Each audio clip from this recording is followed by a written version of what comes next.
Hello, beautiful people of the internet. How are you doing today? My name is Jackie. Welcome back to my YouTube channel, and today's video is going to be my May reading wrap-up. In the month of May 2024, I read 5 books for a total of 1,720 pages. My average rating in the month of May was 3.6 stars out of 5.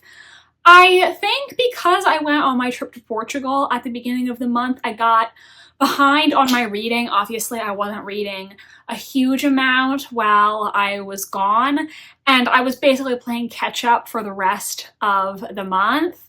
I was at one point 3 books behind on my Goodreads reading goal, which is not good. I have now picked up the pace a little bit, and now I'm only 1 behind.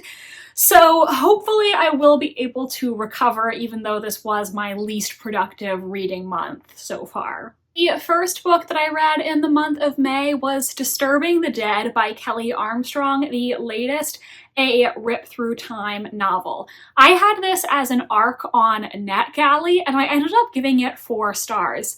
This is part of a series following modern-day homicide detective Mallory Atkinson, who is accidentally transported in time back to Victorian-era Scotland. She wakes up in the body of Katrina, who is the maid to the medical examiner, Dr. Duncan Gray. In Katrina's body, Mallory ends up helping Duncan solve crimes in Victorian-era Edinburgh. I have to say, I think this was my favorite of the story so far. I do really love some of the cast of characters in this book. I like Duncan a lot. I love his sister Isla and their detective friend, Detective Macready. Him and Isla need to be an item, all right? I love those two. The biggest problem that I've had with this series is Mallory herself. Now, when I reviewed the previous books in the series, I mentioned that I felt like Mallory kind of had a judgmental attitude in her narration that I didn't really like, because she would often think about the ways in which Victorian society was backward, so to speak, and how they weren't as enlightened or liberal or knowledgeable as the 21st century world. And I just found that attitude at times to be a little grating. Like, listen, I get it, but I don't really like it when people look down on people in the past, because yeah, they did a lot of things that now we consider odd, but centuries from now, people are going to look back at us, if humanity is still around, and think about how we totally didn't have a sophisticated understanding of such and such. I felt like Mallory's attitude towards the Victorian era in this book was a lot better, where she's actually come to recognize some of the positive things about it and her life there. And I think she recognizes that there were people in this Victorian society who were making do with what they had. Like, for instance, if you're a woman in Victorian society, you maybe can't act the same way that a 21st century woman is going to act because of the social expectations and the role that society has placed you in.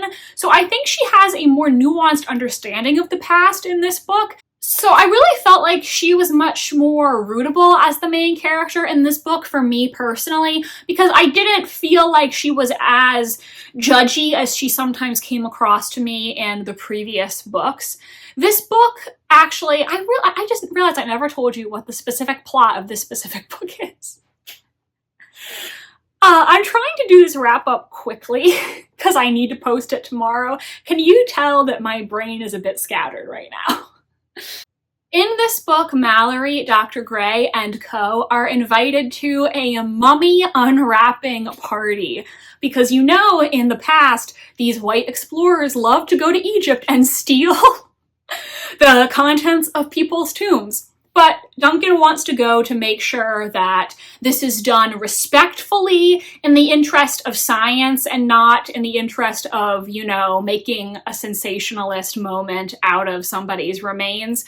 But things take a turn, because when the mummy is unwrapped, it's actually not a mummy, it is their host, who has been murdered. I thought that this book was really interesting, and there was a twist that the book took, which I was not expecting at all. I think my one complaint, and the reason that I didn't give this a 5, is because said twist, while it was a really stunning moment, I felt like for a time after that twist happened, the pacing of the book was a little off. So there were several chapters where I was kind of a little bit bored because all this exciting stuff was going on, and we had now taken a pause from that because of this twist and the implications of it.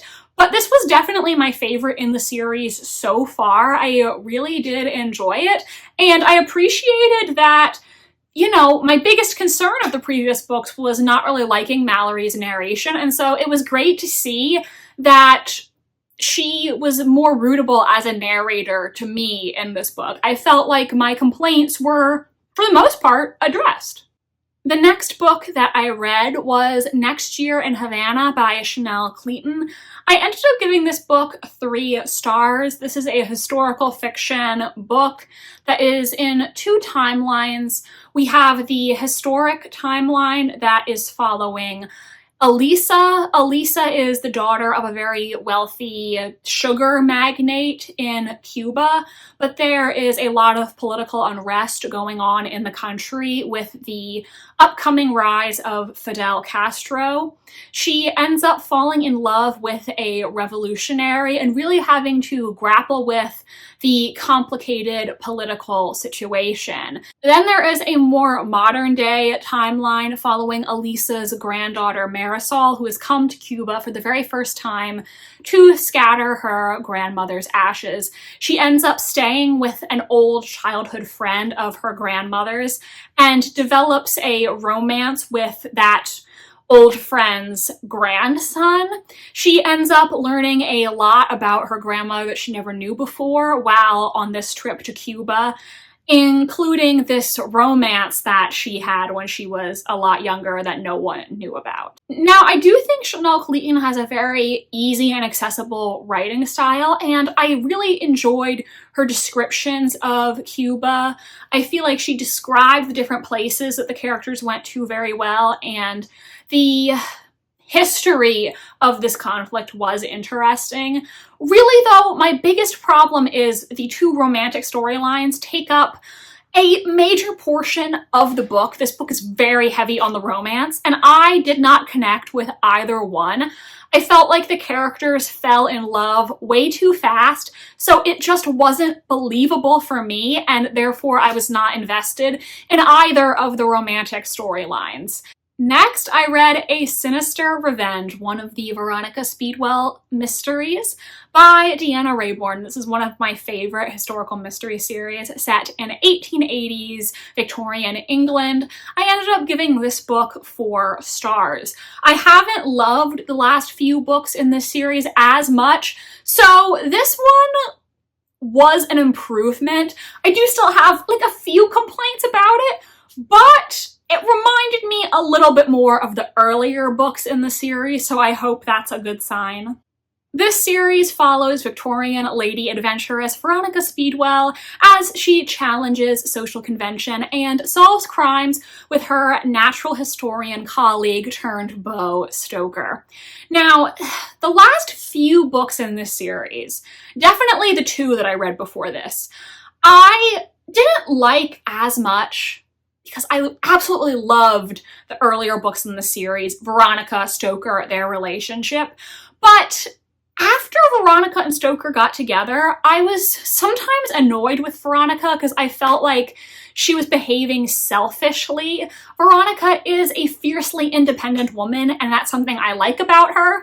However, I personally feel when you're in a committed relationship with someone, you need to respect that person's opinion, because when you're in a committed partnership, it's not just about you anymore. It is no longer simply your life to do with as you please. That person, in my opinion, does get some say in what you do with your life. So I didn't really like how Veronica would make decisions without asking Stoker first. And in the book before this one, she kept a massive, massive secret from him. And I know that if I were him and I found out Veronica hadn't told me this, I would have a very hard time trusting her again, personally. So when this book begins, Stoker and Veronica are kind of on a break. He has gone off to Bavaria, saying he needs some time to think about things. But Veronica and Stoker's brother Tiberius show up in Bavaria because Tiberius needs their help. He has received a threatening note from someone who is basically threatening his life and that of some old school friends of his who call themselves the Seven Sinners. Apparently, many years ago, when the Seven Sinners were all at Stoker and Tiberius's family home, one of them died, and this person sending the threatening notes is basically saying, I know there was more to this death than we were all told, and I am going to get revenge against all of you. So Tiberius needs their help, because if he doesn't figure out what actually happened all those years ago, then he may become the next victim of this killer. I have to say, I love Tiberius. I think Tiberius has actually become one of my favorite characters in this series. I love all the Templeton Vane brothers. I love Stoker, I love Tiberius, and we got to see a lot of Merryweather in this book too, and I think he is a cutie. I like him also. I did think that the way Deanna Raybourn got some of the other side characters into this series to show up at the Templeton Vane Manor, which I'm forgetting the name of. The house has a name, but oh, it's like Churboys. That's the name of the house. The way that she got some of the recurring characters to show up at Churboys, I found personally a little contrived and just like clearly an excuse to have them be part of the book, but that's just me. I did think that Veronica had done some self-reflection, and she, I think, recognizes a little more that she needs to let Stoker in and, you know, that he's a great guy and she can't let him go. However, I do think she should have groveled more. And even though we see in her mind that she now knows she was wrong, I don't think she ever physically said to him, I'm sorry.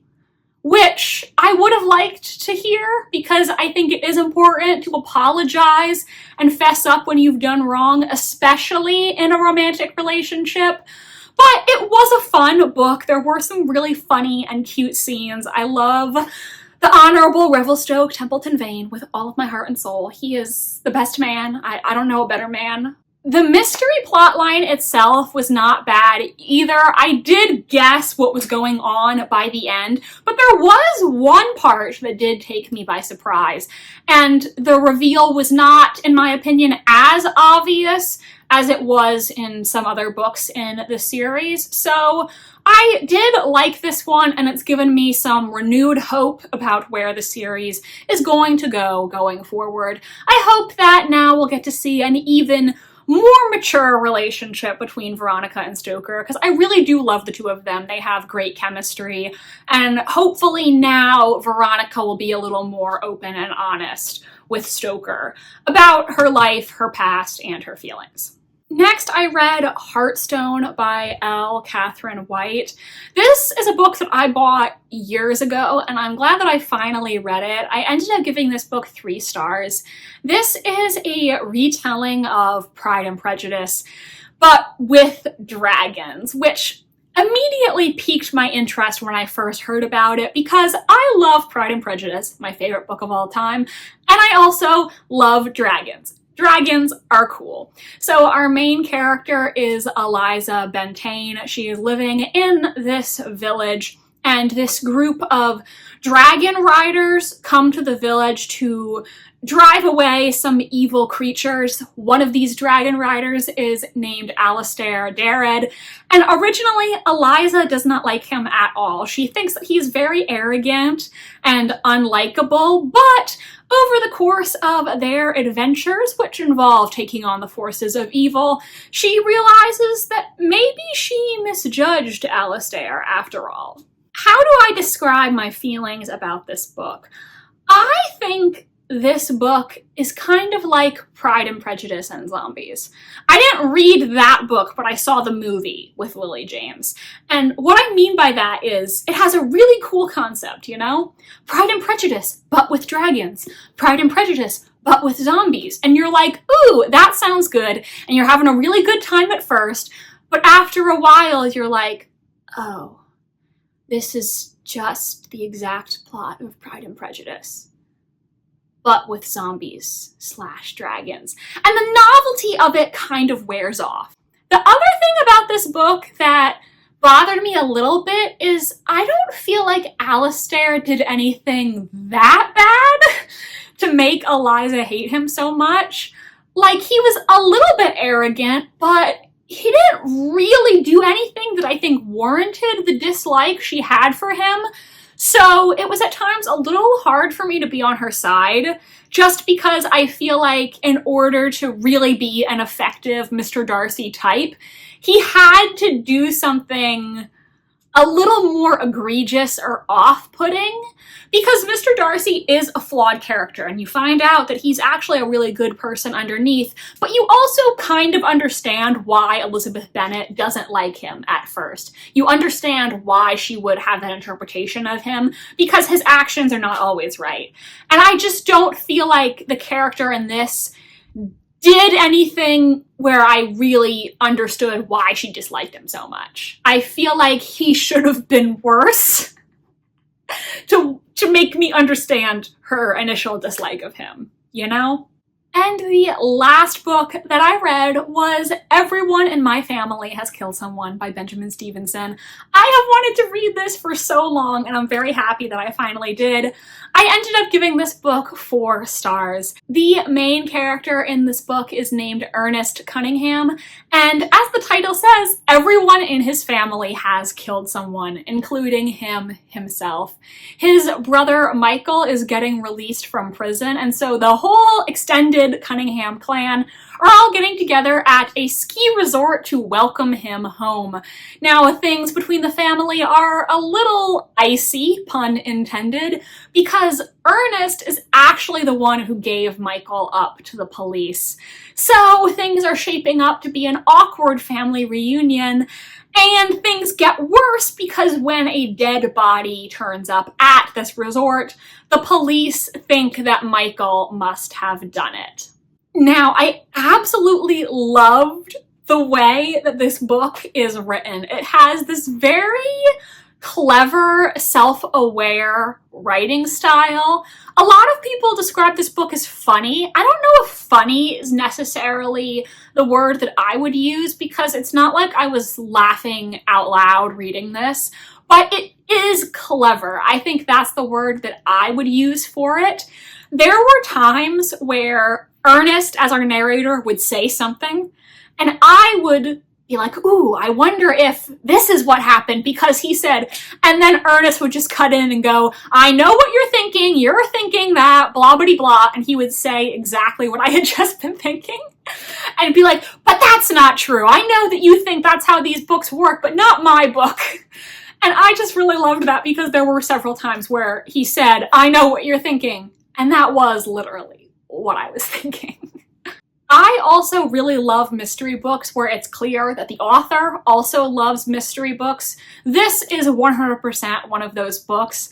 At the very beginning, Benjamin Stevenson put in the pledge of the Detection Club, which was a mystery writers organization. It still exists. And it was founded by people like Agatha Christie back in the 1930s in London. And he also had Ronald Knox's 10 Rules for Writing a Mystery, which is a sort of tongue-in-cheek set of mystery writing rules that were created back in the day by Ronald Knox, who was a classic British crime writer. So I loved that he clearly knows the genre so well and has a passion for it. I always love to see that because I love mysteries. I have a passion for mysteries, and so I love it when the author's love for them comes through. This book really was a lot of fun. I think the reason why I didn't give it a full 5 is because I did think that the ultimate solution was a little convoluted for my taste, and there were times where I was a bit confused because of just all this backstory that was going on, and some elements of the plot were introduced where I was like, huh? Like, what's going on? So I didn't absolutely love that. And I don't think I loved the characters enough to warrant a full 5. So that's why I gave it a 4. But I did really, really enjoy it, don't get me wrong. I did not guess the solution. And there were some things where in hindsight I was like, oh crap, why didn't I pick up on that? I should have picked up on that. So I do always love that feeling where an author gave me a clue that I should have picked up on, and I didn't, and so I'm kicking myself in hindsight. That's how you know it was a well done clue. I definitely will be reading the sequel, Everyone on This Train is a Suspect. But so that is the end of my May reading wrap up. I hope you enjoyed this video. Please give it a big thumbs up if you did, and subscribe to my channel if you want to see more from me. I post new videos every Wednesday and Sunday. My social media links are down below if you want to follow me on Tumblr, Instagram, or be my friend on Goodreads. Thank you so much for watching this video today, and I hope you have a mesmerizing rest of your day. Bye, and I'll see you next time.